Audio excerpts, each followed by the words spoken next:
হয়েছে কিশোরী শরী শরী কিশোরী হয়েছে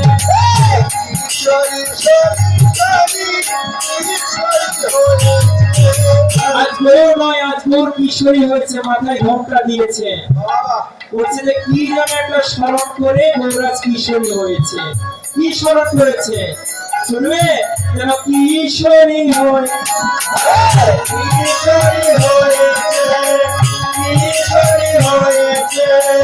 রাই কিশোরী শরী শরী কিশোরী হয়েছে।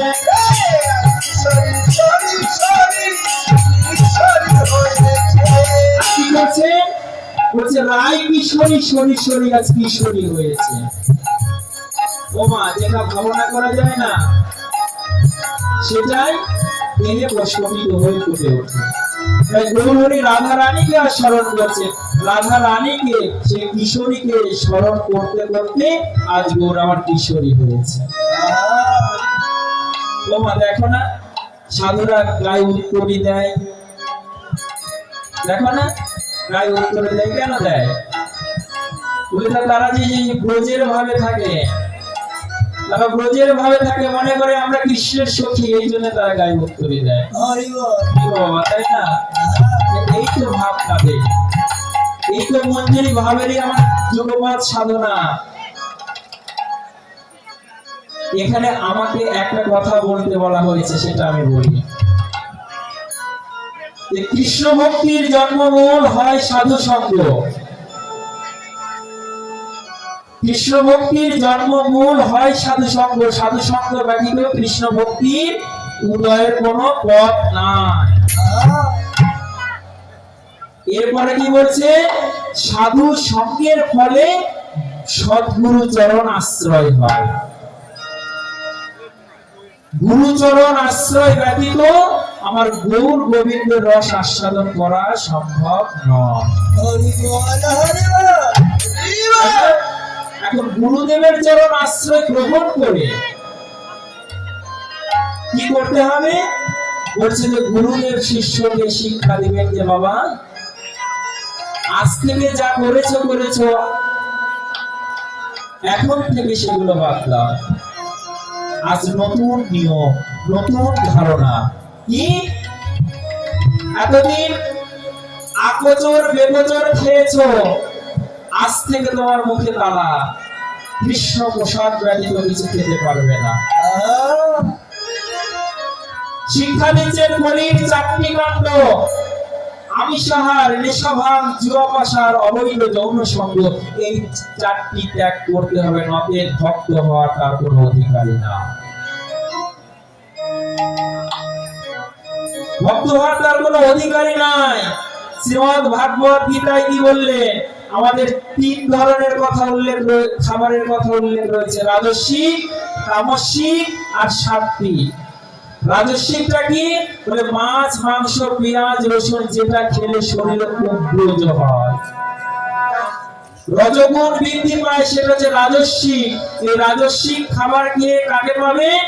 বলছেন যে আপনি এই রাজস্বিক খাবার খেয়ে ব্রহ্মাকে লাভ করতে পারবেন, ভগবানকে নয়। আপনি ব্রহ্মাকে লাভ করতে পারবেন। তামসিক খাবার কি? পচা, বাসি, দুর্গন্ধযুক্ত খাবার। গীতার 9ম অধ্যায়ে দেখবেন। এই খাবার খেয়ে কাকে পাবে? বলছেন এই খাবার খেয়ে আপনি মহাদেবকে লাভ করতে পারবেন।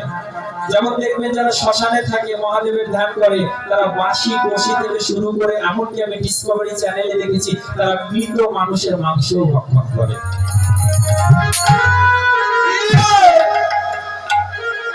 কাশীতে, সেই উজ্জয়িনীতে যেগুলো লাশ দাহ করা হয়, সব লাশ কিন্তু দাহ হয় না। যারা দীক্ষিত হননি, যাদের কুষ্ঠ রোগ হয়েছিল, যারা অন্তঃসত্ত্বা অবস্থায় মারা গিয়েছিলেন, বা যারা অপঘাতী মৃত্যু হয়েছে, তাদের লাশ কোনোদিনও দাহ হয় না। যারা আত্মহত্যা করেছে তাদের দাহের কোনো বিধান নাই। সেখানে করে কি? পক্ষে শেল বৃদ্ধ করে পাথর বেঁধে গঙ্গায় ভাসিয়ে দেয়। ডুবিয়ে দেয়। যখন ডুবিয়ে দেয় ওই বাঁশি ওই মৃত শরীরটা যখন ফুলে ভেসে ওঠে, ওই অঘরী তান্ত্রিকেরা সেটি গিয়ে তুলে এনে সেটি ভক্ষণ করে। মৃত মানুষের শরীর ভক্ষণ করলে নাকি তাদের আধ্যাত্মিক শক্তি হয়। বলছি যে এই বাসি পচা দুর্গন্ধযুক্ত খাবারকে আপনি মহাদেবকে লাভ করতে পারবেন, ভগবানকে নাও। ভগবান কি বলে যে শাকাহার শাক সবজি এগুলো যারা শ্রদ্ধা ভক্তি ফর্মুলাদি শ্রদ্ধা ভক্তি সহ আমাকে দেয়, তাহলে সেটি আমি গ্রহণ করি। তাহলে ভক্তের স্বভাব কি? যা খায় গোবিন্দকে দিয়ে খায়, তাই না? ভক্তের স্বভাব কি? যা খায় গোবিন্দকে দিয়ে খায়। তাহলে গোবিন্দকে আপনি কি পেঁয়াজ রসুন মাছ মাংস দিতে পারবেন? দিতে পারবেন না। তাহলে সাত্বিক আহারই আপনাকে ঠাকুরকে ভোগ দিতে হবে। তাহলে ভক্ত যারা তারা সাত্বিক আহারই হবে। ওমা শাস্ত্রে কি রয়েছে জানেন? আমরা এই যে মসুর ডাল খাই না, মসুর ডাল যারা খান, মসুর ডাল যারা খায়, আপনারা কি জানেন মসুর ডাল কোথায় থেকে তৈরি হয়েছে? আমাদের পূর্ব যুগে গোমেদ যজ্ঞ হতো। কথাটা ভালো করে শুনবেন। পূর্ব যুগে গোমেদ যজ্ঞ হতো, অর্থাৎ গরুর মাংস দ্বারা যজ্ঞ করা হতো। আমাদের সনাতন ধর্মে গরুর মাংস দ্বারা যজ্ঞ করা হতো। এখন প্রশ্ন করেন, বাবা সনাতন ধর্মে কি গরু হত্যা করা? হ্যাঁ হতো। পূর্বে গরু হত্যা করা হতো। কোন গরু জানেন? বৃদ্ধ গরু, যাদের চলৎ শক্তি নাই, সেগুলো গরুকে হত্যা করে যজ্ঞে আহুতি দেওয়া হতো। দিয়ে সেই ব্রাহ্মণেরা মন্ত্র বলে ওই যজ্ঞ থেকে আবার প্রথম গরু তারা তৈরি করত। তাহলে পুরাতন গরুকে যজ্ঞে আহুতি দিয়ে সে প্রাণটাকে আবার নতুন দেহ তৈরি করত। এরকম ক্ষমতা তখন ব্রাহ্মণদের ছিল। কিন্তু এই কলিযুগে গোমেদ যজ্ঞ নিষিদ্ধ। কেন নিষিদ্ধ?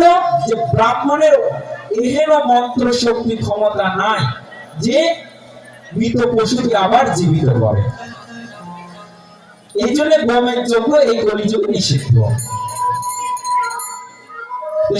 সেই প্রাচীন যুগে যে মুনি ঋষিরা গোমেদ যজ্ঞ করছিল, তখন এই মুনি ঋষিদের স্ত্রীরা ওই গরুর মাংসটাকে কৌতূহল বশত এক জায়গায় চুরি করে রেখেছিল। এক জায়গায় চুরি করে রেখেছিল। তখন এই যজ্ঞে আহুতি দেওয়ার পর ওই মাংস খণ্ডটা অপূর্ণ থেকে যায়। যে গরুটা তৈরি হয়েছিল এই এক জায়গায় মাংসটা অপূর্ণ ছিল। এখন মুনি ঋষিরা চিন্তা করছে যে এই অপূর্ণ জায়গায় মাংসটা কোথায় গেল। তখন স্ত্রীগণ চিন্তা করলো, যদি জানাই হয়ে যায় তো আমাদের তো সর্বনাশ হয়ে যাবে। তখন তারা বললো কি, ওই গরুর মাংস মাটির ভিতরে তারা পুঁতে রাখলো। যেখানে পুঁতে রেখেছিল সেখান থেকে এই মসুর ডাল বৃক্ষ তৈরি হয়েছিল। বলছেন যে গরুর রক্ত থেকে এই মসুর ডালের উৎপত্তি, এই জন্য মসুর ডাল রক্তের মতন হয়। বলছে যে এই জন্য যারা ভক্ত তারা এই মসুর ডাল বর্জন করবে। আর এই পেঁয়াজ রসুন করতে গিয়ে হলো ওই যে রাহু আর কেতু ছিল না, রাহু কেতু, এই রাহু কেতুর যখন গলা কাটা হলো, চন্দ্রদেব বলেছিল চন্দ্র সূর্য যে ভগবান তুমি চিনতে পারছো না, এই রাহু কেতু অসুর দৈত্য সেজে বসে আছে অমৃত প্রাণ করবে বলে। তখন বিষ্ণু চক্রের দ্বারা সেই মস্তকটা কেটে দিয়েছিলেন। এই পর্যন্ত অমৃত গিয়েছিল, ওই জন্য রাহু কেতুর মাথাটা জীবিত রয়েছে। আজ ওই চাঁদকে গ্রাস করে, যাকে গ্রহণ বলা হয়। বলছে যে মাথা কাটার সময় ওই রাহু কেতু থেকে যেগুলো রক্ত ফোঁটা ফোঁটা পড়েছিল, সে থেকে এই পেঁয়াজ রসুনের জন্ম হয়েছে। এই জন্য পেঁয়াজ রসুন খেলে হৃদয়ে ওই রাহু কেতুর মতো উগ্র ভাব তৈরি হয়।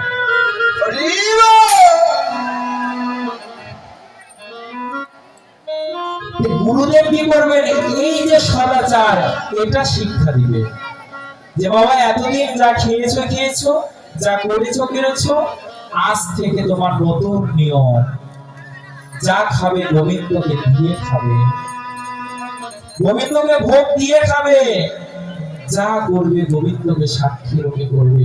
আজ থেকে 16 মালা জপ করবে, দাদা সঙ্গে তিলক দিবে, আচমনে করবে, গুরু মন্ত্রে জপ করবে, এটাই তোমার নিয়ম। তাই অভিনয় তৈ ছোট করত মূলক তনু নয়ন হিয়ানন্দন। আজ গৌরবের ভাবে ভাবে গৌর হরি অভিনয় করছে, সকলে দেখতে পাচ্ছেন যেন গৌর নয় গৌর আজ কিশোরী হয়েছে, কিশোরীর ভাবে ভাবে। আর কি বলছে, বলে দেখো দেখো প্রেম সিন্ধুর অবতার, দেখো প্রেম সিন্ধুর অবতার, দেখো প্রেম সিন্ধুর অবতার, দেখো প্রেম সিন্ধুর অবতার। এই কোন নিমগম নাহি জানে রাতি দিন, ওই কোন নিমগম নাহি জানে রাতি দিন, ওই কোন নিমগম নাহি জানে রাতি দিন, ওই কোন নিমগম নাহি জানে রাতি দিন। বুঝিসো মহাভাবসার, বুঝিসে মহাভাবসার, বুঝিসে মহাভাবসার, বুঝিসে মহাভাবসার। দেখো দেখো প্রেম সিন্ধু অবতার। ও বাবারা কি বলছে যে প্রেম সিন্ধু, কোন সিন্ধু? ও মায়েরা কোন সিন্ধু বলছে? প্রেম সিন্ধু। সিন্ধু মানে কি? হ্যাঁ, সিন্ধু মানে কি? হয়তো মনে করছেন বাবা এমন একটা কীর্তনিয়া এনেছি শুধু প্রশ্ন করে। বাবা প্রশ্ন না করলে আমাদের জানবো কেমন করে, তাই না? সিন্ধু মানে কি? সাগর না? বলছে প্রেমের সাগর, প্রেমের সাগর। কোন প্রেম? এই জগতের প্রেম? এই জগতের এটা প্রেম নয়। আমরা যাকে প্রেম প্রেম বলছি না, এক লিঙ্গ বিপরীত লিঙ্গের দিকে আকর্ষণ, এটা প্রেম নয়, এটা কাম। এটা কাম, এটা প্রেম নয়। কৃষ্ণ ইন্দ্র প্রীতিমান ধরে প্রেম না, আর ইন্দ্র প্রীতিমান ধরে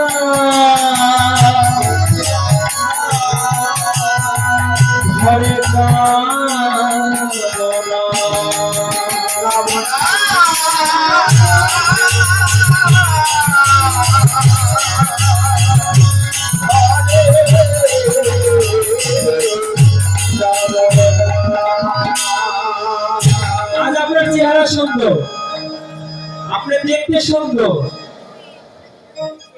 ভালো করে সেজে গুজে যান, আপনাকে সবাই প্রপোজ দিবে, সবাই আই লাভ ইউ বলবে, তাই বলবে না? চেহারা সুন্দর হলেই তাকে প্রপোজ করে, তাই করে না? আর এখন যদি চেহারা কুচকে যায়, গাল কুচকে যায়, মাথার চুল পেকে যায়, ঘুরে তাকায় না, তাই হয় না? তাহলে আপনাকে ভালোবাসছে কাকে? ভালোবাসছে কাকে? আপনার চেহারাকে। আর চেহারাকে যে ভালোবাসা সেটা প্রেম নয়, সেটা হচ্ছে কাম। প্রেমটা কি জানে? মনের দ্বারা, মনের রাশি আপনারা শ্রবণ করবে। রাশি সকল গোপীগণ গিয়েছিল, সঙ্গে একটা বৃদ্ধ রমণী গিয়েছিল, বৃদ্ধ রমণীও গিয়েছিল। তাহলে ভগবান কি করলেন? দেহকে উনি দেখলেন না, দেখলেন কোথায়? মনকে। আত্মা আর পরমাত্মার সঙ্গে যে সম্পর্ক, সেটাই হচ্ছে প্রেম। দেহের সঙ্গে নয়, দেহের সঙ্গে প্রেম নয়। তাই কি বলছে? প্রেম সিন্ধু অবতার। আজ গৌর হরি প্রেমের সিন্ধুর অবতার। ওহি পূর্ণ নিয়ম নাহি জানে রাতি দিন, সবুজি মহাভাবসার। আজ রাত দিন ভাবছেন না, সর্বদাই হরে কৃষ্ণ হরিনাম মহামন্ত্র জপ করতে। ও মায়েরা, আমরা যেমন ঘুমাই না, ডাক্তার আমাদের কি বলে? অন্তত 7 থেকে 8 ঘন্টা একটা মানুষের, সুস্থ মানুষের ঘুমানোর নিয়ম, তাই না? মহাপ্রভু কি করতে জানে? মহাপ্রভু ঘুমাতেন না। মহাপ্রভু ঘুমাতেন না। গম্ভীরাই দেখলে দেখা যাইতে জানে যে সারা বিশ্বে উনি ছটপট ছটপট করতেন। স্বরূপ দামোদর রায় রামানন্দকে জড়িয়ে ধরে উনি ছটপট ছটপট করছে। কাহা করো, কাহা যাও, কাহা দিলে গোবিন্দ পাও, কি বলি দিবে আবার গোবিন্দ। নিজের নখ নির্ঘাতে নিজের অঙ্গ ছেদন করতে, দেওয়ালের সঙ্গে নিজের উপঘর্ষণ করতে, বিরহ আরতি উৎকণ্ঠা ব্যাকুলতা হাহাকার বেদনা বিধুর গড়ীয় উৎসব জীবনে দেখে মহাপ্রভু নিজে শিক্ষা দিচ্ছে। কেন জানে? আপনি না কইলে ধর্ম শেখানো না যায়, এই তো সিদ্ধান্ত গীতা, গীতা ভগবান দেবা ভারতে।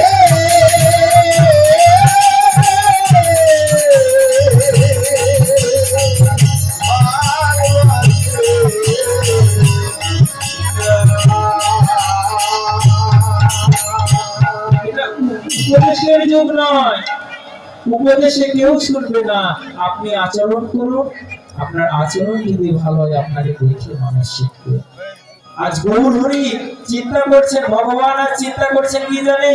যে এই 4 যুগে 3 যুগে আমি অনেক উপদেশ দিয়েছি, মুনিদের গণ আমি বেদ তৈরি করেছি, কিন্তু জগতে আমি কি কল্যাণ করতে পারলাম?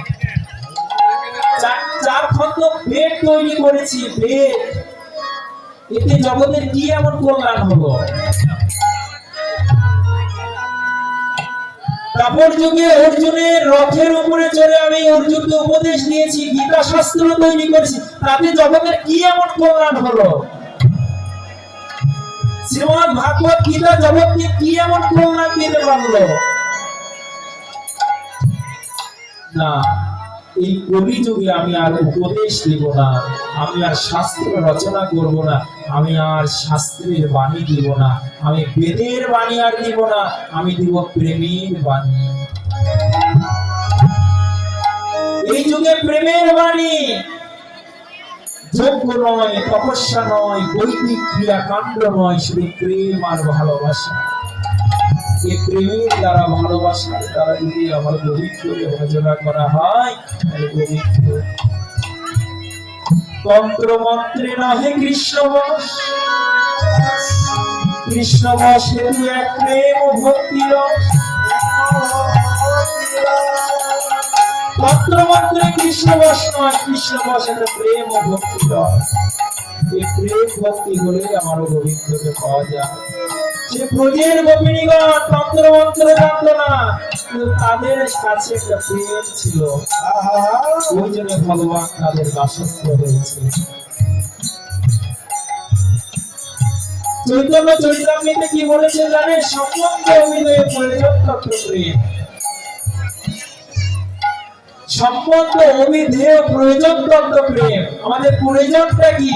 কৃষ্ণ না, কৃষ্ণ আমাদের প্রয়োজন নয়, ভগবান আমাদের প্রয়োজন নয়, আমাদের প্রয়োজন হচ্ছে প্রেম।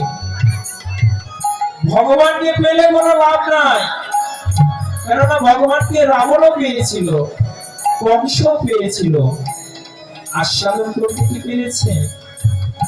আস্বাদন করতে পারে না, কেননা প্রেম বিহীন ভগবানকে পেলেও আস্বাদন করা সম্ভব নয়। তাই আমাদের প্রেম প্রয়োজন। আজ থেকে 200 বছর পূর্বে, আজ থেকে 200 বছর পূর্বে রাজস্থানের মীরা দেবী ছিলেন, তিনি এই প্রেমের বার্তা দিয়েছিলেন। এই প্রেমটা কেমন জানে? সাধন করনা চাহিয়ে মনুয়া, ভজন করনা চাহিয়ে,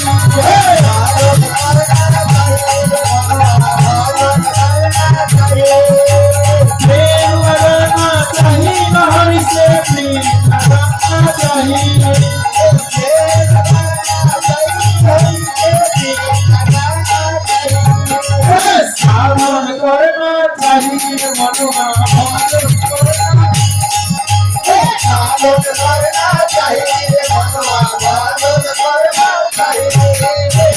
নিজের মনকে বলছে বলে শূন্য কাউকে নয়, নিজের মনকে নিতে হয়। মীরা দেবী বলছে হে মন, তুমি সাধনা করবে, তুমি ভজন করবে, তাহলে আমার কাছ থেকে শোনো। तुलसी बिन से हरि मिले तो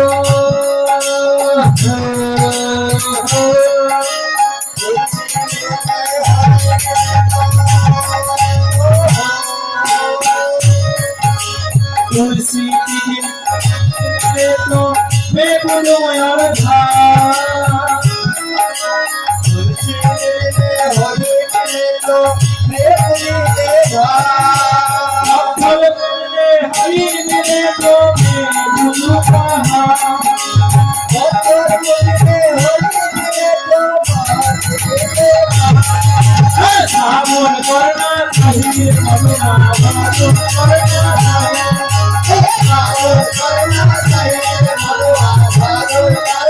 चाहिए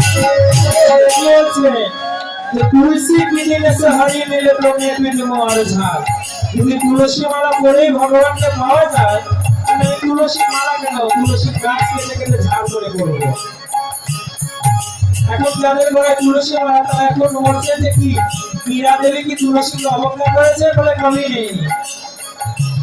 মীরা দেবী তুলসীকে অবজ্ঞা করেনি। শাস্ত্রে কি বলেছে যে 56 ভোগ আর 36 ব্যঞ্জন বিনা তুলসী নহে এক মানে। 56 ভোগ 36 ব্যঞ্জন সাজিয়ে গোবিন্দের সামনে রাখো, যে তার উপরে যে একটা তুলসী মন্দিরে না থাকে ভগবান একটু ফিরেও দেখবেন না। যে কণ্ঠে তুলসী মালা নাই সে কণ্ঠের দিকে সে দেহের দিকে ভগবান ঘুরেও তাকাবেন না। আমরা তুলসী মালা পড়ি কেন, আমার গুণে নয়, এই মালার গুণে। এটাকে বলে হরি বল্লভা, হরির বল্লভ। আমার গুণে না হয় এই মালার গুণে যদি গোবিন্দ একদিন আমার কাছে আসে।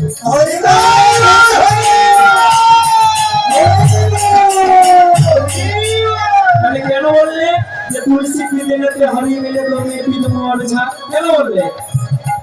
বলছি যে তুলসী মালা পরে কেউ যেন নিজের ভিতরে অহংকার না আনে যে আমি তুলসী মালা পরেছি আমি রয়্যাল বেঙ্গল টাইগার হয়ে গেছি, এটা যেন কেউ মনে না করে। এই জন্য বলছে। আর কি বলছে, পাথর পুজলে হরি মিলে তো मैं पूजू পাহাড়।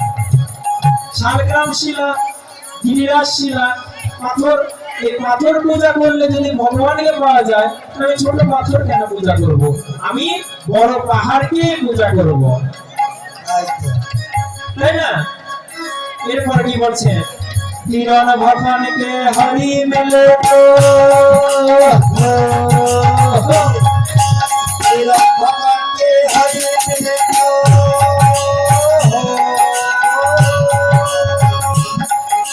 किरण भगवान के हरि मिले तो बहुत रह जाए अजान। किरण भगवान के हरि मिले तो बहुत रह जाए अजान। छोड़ के हरि मिले तो बहुत रह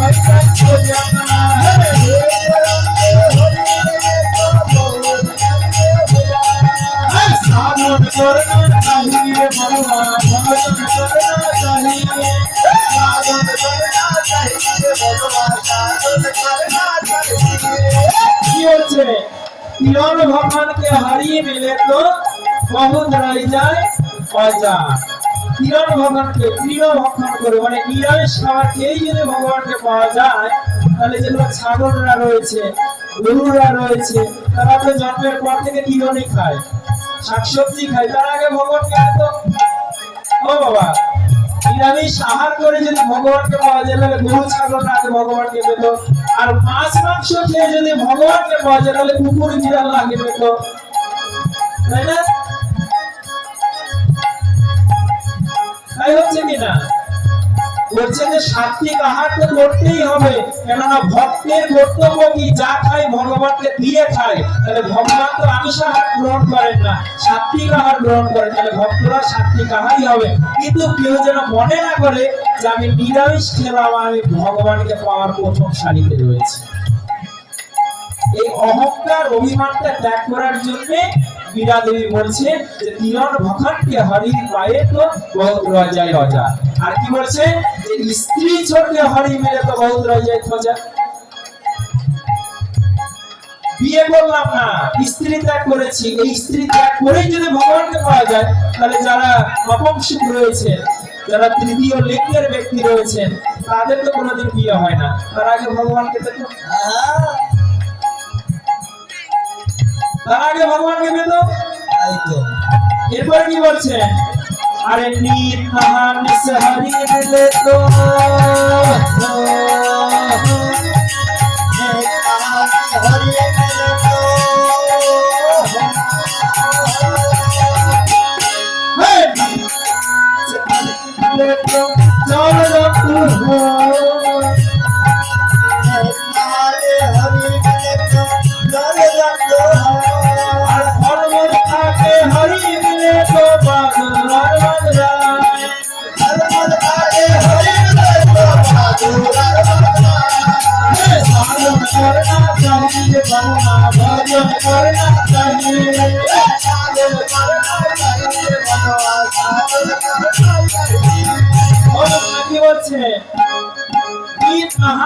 হরি মিলে তো জল জগতে হবে। প্রতিদিন স্নান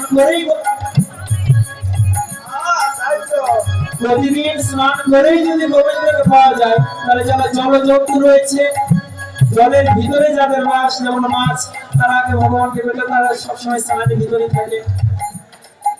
কি গো, তাই বলে কেউ যাতে মনে না করে যে মীরা দেবী স্নান করতে মানা করছে। প্রতিদিন একটা ভক্তের কর্তব্য 3 বেলা স্নান করা। যদি 3 বেলা অপরাধ হয়, অন্তত 1 বেলা তাকে স্নান করতেই হবে। কেননা বিনা স্নান করে যারা জল ভক্ষণ করে, তাহলে জগতের মূত্র ভক্ষণ করা হয়। যারা কোনো কিছু আহার করে, জগতের মল ভক্ষণ করা হয়। স্নান করে গায়ত্রী মন্ত্র, গুরু মন্ত্র জপ করার পর তারপরে আহার, এটাই নিয়ম। কিন্তু প্রতিদিন স্নান করছেন, মাঘ মাসের সেই 4টার সময় উঠে স্নান করছেন, মনে করলেন যে আমি প্রতিদিন স্নান করছি, আমি আগে গোবিন্দকে পাবো, এই ভাবনা যেন মনে না আসে। এরপরে কি বলছে যে ফলমূল খাকে হরি মিলে তো বহু বাঁদর আর বাঁদরায়। যদি সারা জীবন ফলমূল খাচ্ছেন, অন্য টন্য এগুলো কিছুই খাচ্ছেন না, ফলমূল খেয়েই যদি ভগবানকে পাওয়া যায়, তাহলে যেগুলো বাঁদররা রয়েছে তারা তো শুধু ফলমূলই খায়, তার আগে ভগবান নেবে তো। এরপর আসল ঘটনা বলছেন কি, এবার দুধ পিনে সে হরি মিলে তো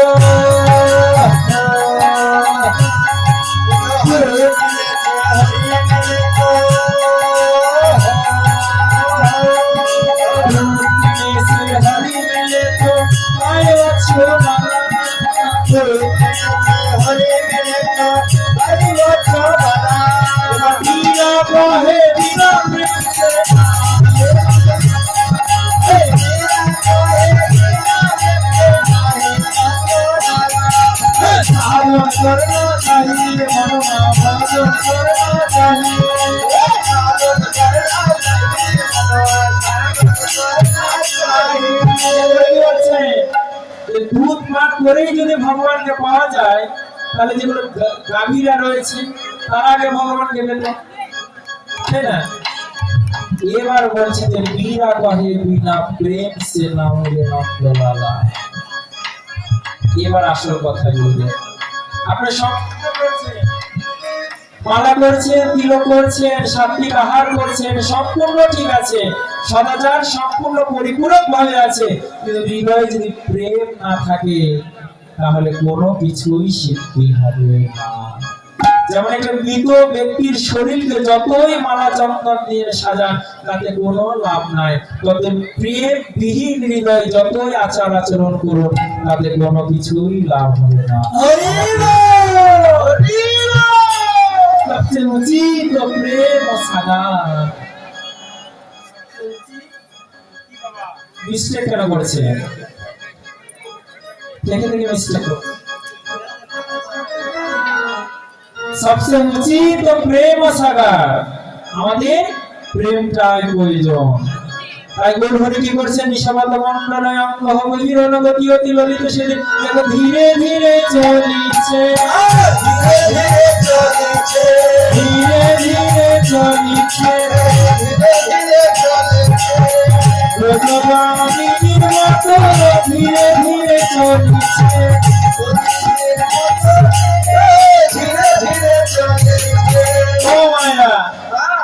ধরনের মেয়ে থাকে। মেয়েরা দুই ধরনের থাকে,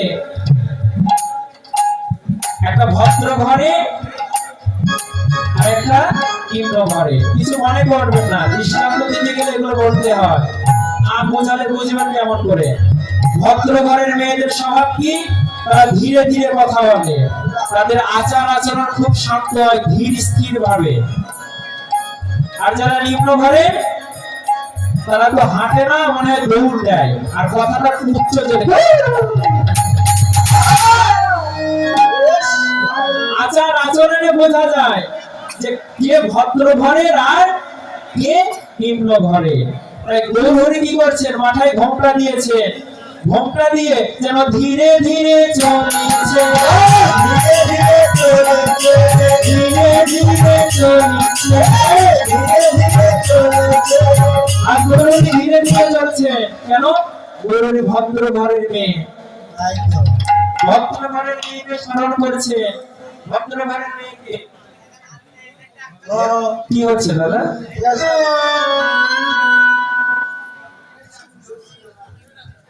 কে? বিষাভানু নন্দিনী, বিষাভানু নন্দিনী শ্রীমতী রাধা ঠাকুরানী, উনি ভদ্র ঘরের মেয়ে না? ওই ভদ্র ঘরের মেয়েকে স্মরণ করছে, তাই উনি আজ ভদ্র মেয়ে হয়ে গেছে। যেন ধীরে ধীরে চলেছে,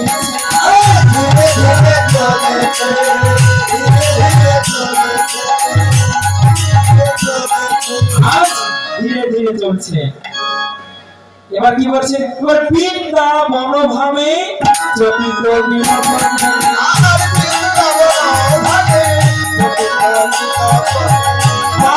সুরধ্বনি রাহরে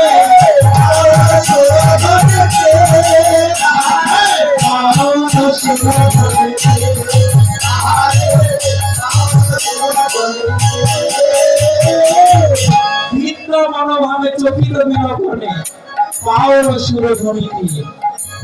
আজ বৃন্দাবনের ভাবে বিভাবিত হয়ে সুরধ্বনির কাছে চলে গিয়েছে।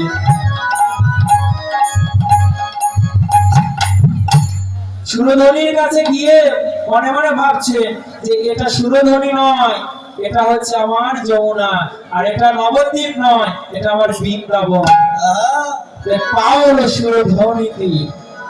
তাই এরা মোহন দাস আশ্রাত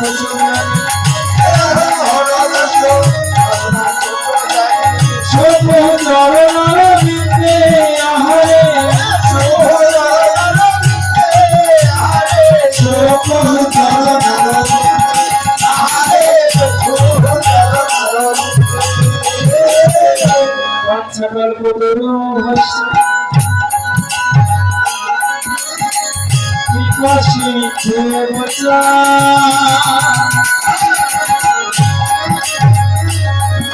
প্রতিকরণ ভবনে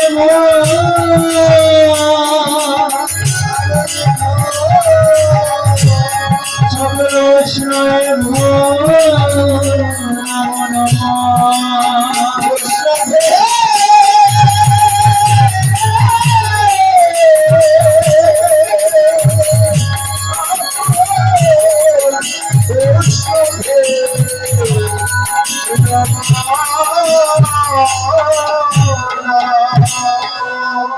বৈষ্ণবের নবদ্বীপে গৌরাঙ্গ মহাপ্রভুর যে লীলা সেটি আমরা আস্বাদন করলাম। এখন আমরা বৃন্দাবনে যাব। বৃন্দাবনে শ্রীমতী রাধারানী কেমন করে সাজছেন সেটি আমরা শ্রবণ করব। তাহলে বৃন্দাবনে যেতে হলে কি বৃন্দাবনেশ্বরী কৃপা করুণা প্রয়োজন, তাই না?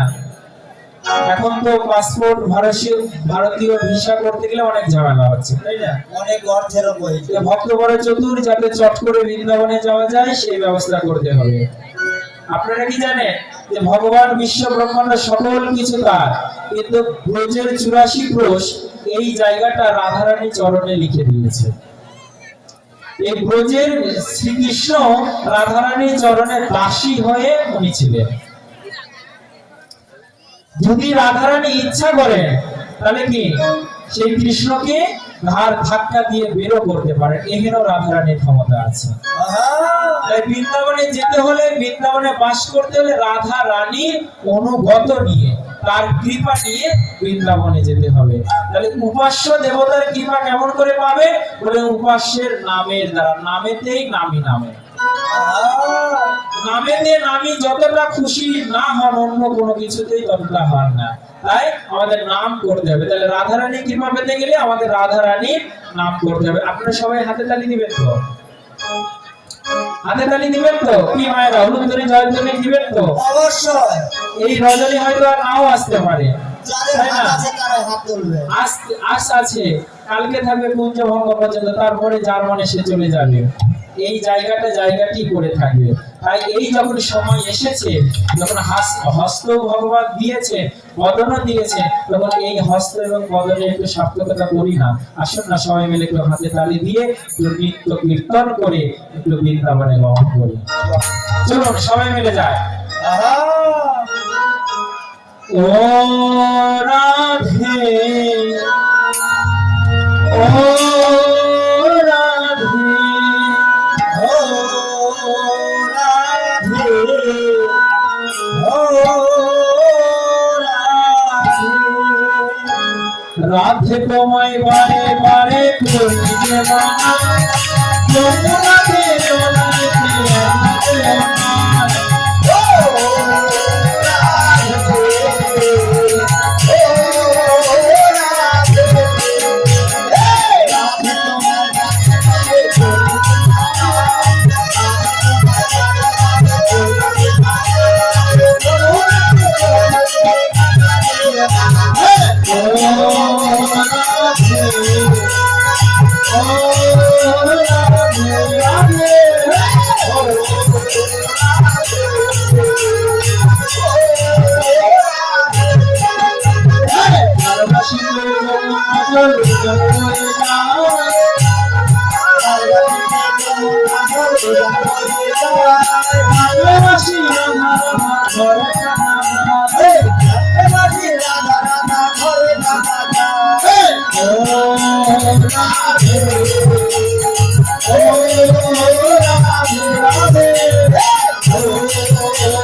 তোমার পেটে পল্লী করা জমি কাছে যাই, পল্লী করা রবগিরি গেছে তোমার দ্বারা।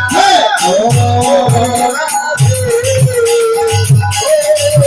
রাধে,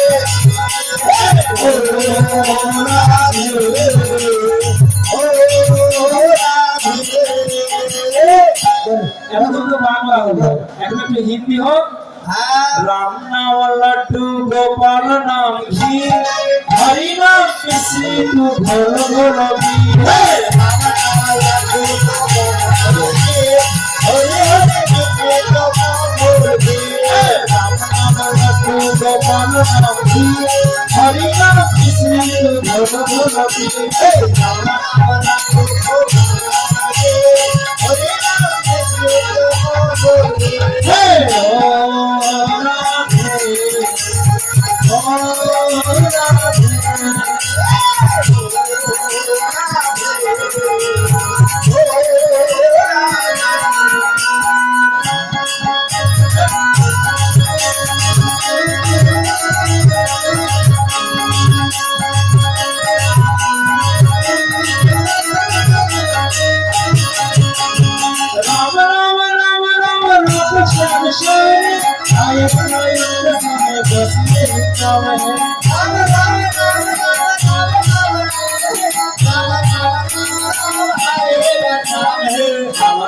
सकई होई नाम की, हरि नाम मिश्री तू घोल घोल पी। ओ राधे, ओ राधे, राधे, ओ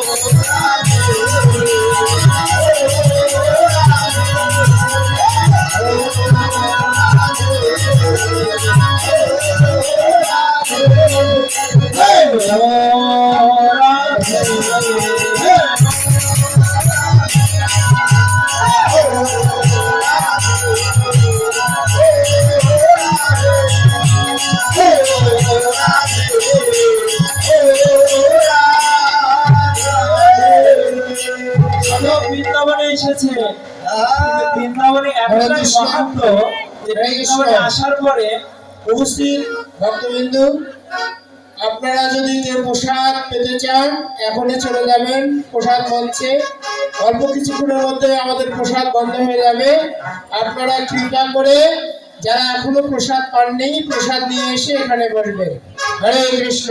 হরি বল। সাধক যখন বৃন্দাবনে গিয়েছেন সর্বাঙ্গে যেন রাধা রাধা কীর্তন করছে। কেমন করে?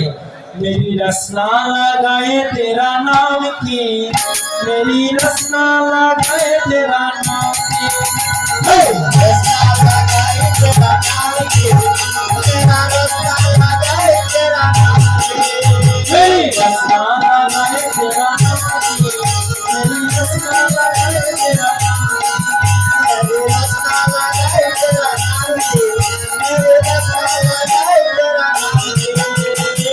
मेरा मेरा मेरा संग संग राधा, मेरा मेरा मेरा संग संग राधा, मेरा मेरा संग संग राधा, मेरा मेरा संग संग राधा। मेरी रसना मेरा मेरा गाए ही राधा, आए राधा मेरा आए राधा, मेरा मेरा मेरा संग संग राधा, गाए ही राधा मेरा गाए ही राधा। मेरी रसना मेरी रसना लगाए तेरा नाम की, मेरी रसना लगाए तेरा नाम की, मेरी रसना लगाए तेरा नाम की, मेरी रसना लगाए तेरा नाम की। गाए भी राधा मेरा गाए भी राधा, भक्तों में राधा मेरा भक्तों में राधा, गाए भी राधा मेरा गाए भी राधा, भक्तों में राधा मेरा भक्तों में राधा। मेरी रसना मेरी रसना मेरी रसना लगाए राधा, मेरी रसना लगाए राधा नाम की, मेरी रसना लगाए राधा नाम की।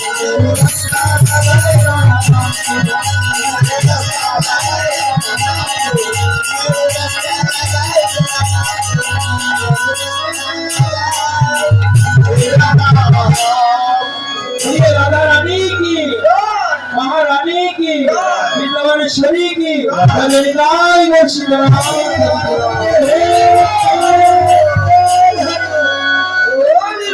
गोविंदोई श्री वृंदावने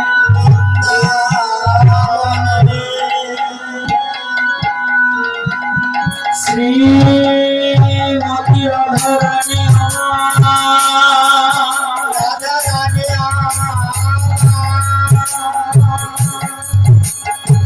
আদর্শ সখী পরিবর্তিত হয়ে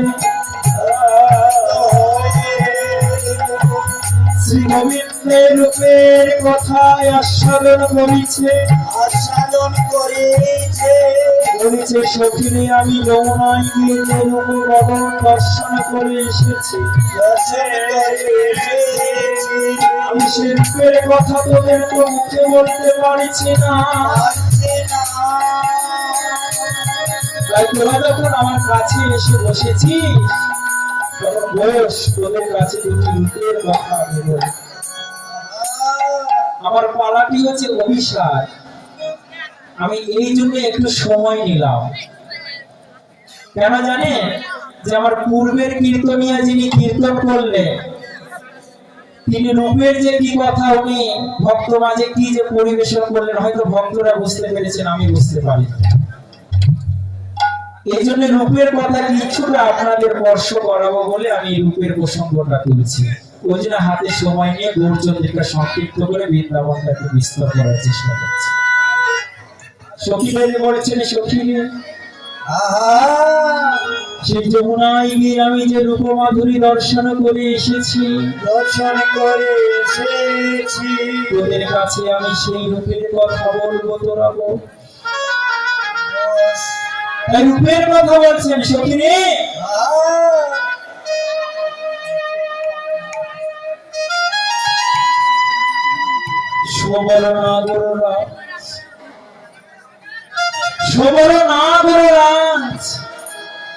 আমি যে রূপটা দর্শন করে এসেছি সে কেমন জানিস? বলে সুবর্ণ নাগরাজ, সে হচ্ছে নাগরের রাজা।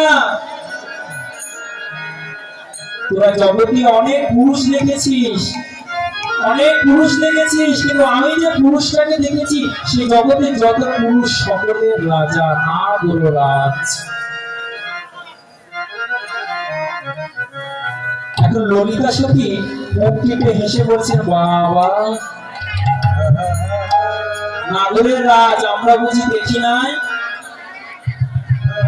ও মা, কৃষ্ণর গায়ের রং কেমন গো? কালো না শ্যাম বর্ণ, শ্যামলা। ভগবান শ্রীকৃষ্ণ কি এতটাই সুন্দর?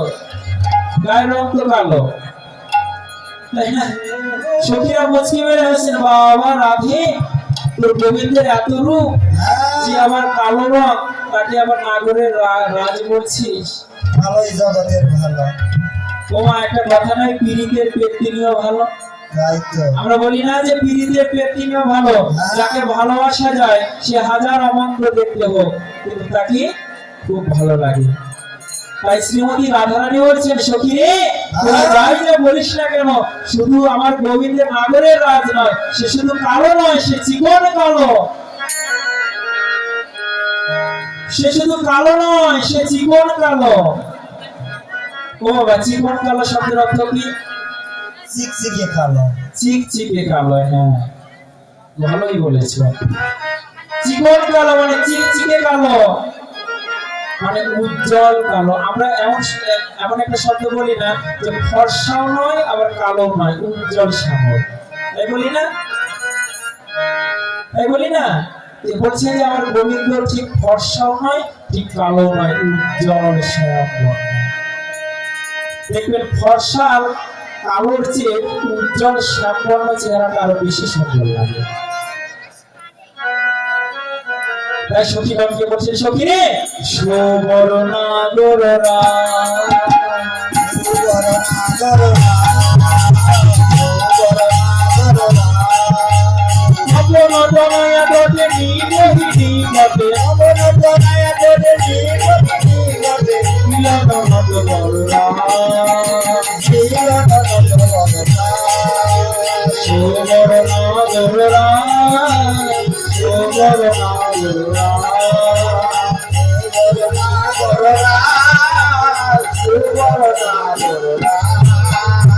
কি বলছে? তপন তনয়া বটে নিপহি নিকটে হিলন নটবর রাজ। ও বাবা, কি বলে? তপন তনয়া বটে, তপন শব্দের অর্থ কি গো বাবা? তপন শব্দের অর্থ কি? চন্দ্র। তপন শব্দের অর্থ বলে চন্দ্র। কোন স্কুলে পড়েছো তুমি? ও মা, তপন শব্দের অর্থ কি? রংপুর ভার্সিটিতে। কি গো, তোমরা কেউ জানো না তপন শব্দের অর্থ কি? সূর্য। তনয়া শব্দের অর্থ কি? কন্যা। তাহলে সূর্যের কন্যা। পটে মানে গ্রাম, তীরে। তাহলে সূর্যের কন্যার তীরে, কি বুঝলেন? সূর্যের কন্যার তীরে কি বুঝলেন? বোঝেন নাই? ও মায়েরা, তোমরা ভাই ফোঁটা দাও না? দাও তো। ভাই ফোঁটা দেওয়ার সময় কি বলো? ভাইয়ের কপালে দিলাম ফোঁটা, তারপরে কি? স্বর্গের দুয়ারে পড়লো কাটা, নাকি? আরে না, জমের দুয়ারে পড়লো কাটা।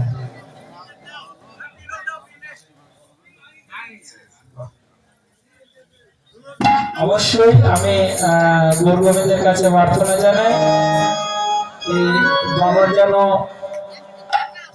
অহেতুক অনেক অনেক প্রচুর পরিমাণে কৃষ্ণ ভক্তি উদয় হোক এবং গৌর গোবিন্দের কৃপায় বাবার উপরে বর্ষিত হোক। জয় জয় নিতাই গৌর সীতানাথ। হরি বল,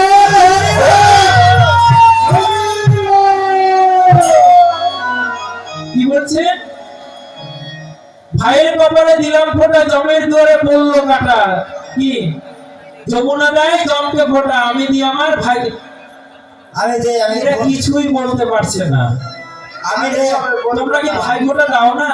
হ্যাঁ দে, আমাদের ভোটটা হচ্ছে দুই ধরনের, কথা না বলি নাকি?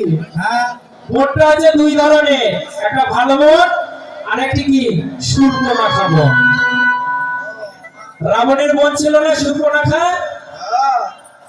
ওমা স্বামী সেবা জানেন? স্বামী সেবাটা কি? হ্যাঁ সূর্পনাখার বিয়ে হবে, ভালো করে সখীগণ সাজাচ্ছে যে হ্যাঁ রে সখী ভালো করে সাজ, বাসর ঘরে ঘোমটা দিয়ে থাকবি, একেবারে ঘোমটা খুলবি না, ধীরে ধীরে খুলবি, একেবারে খুললে আকর্ষণ করিয়ে যাবে, ধীরে ধীরে খুলবি তাতে আকর্ষণ করিয়ে যাবে। আহা, আর স্বামীকে ভালো করে সেবা করবি।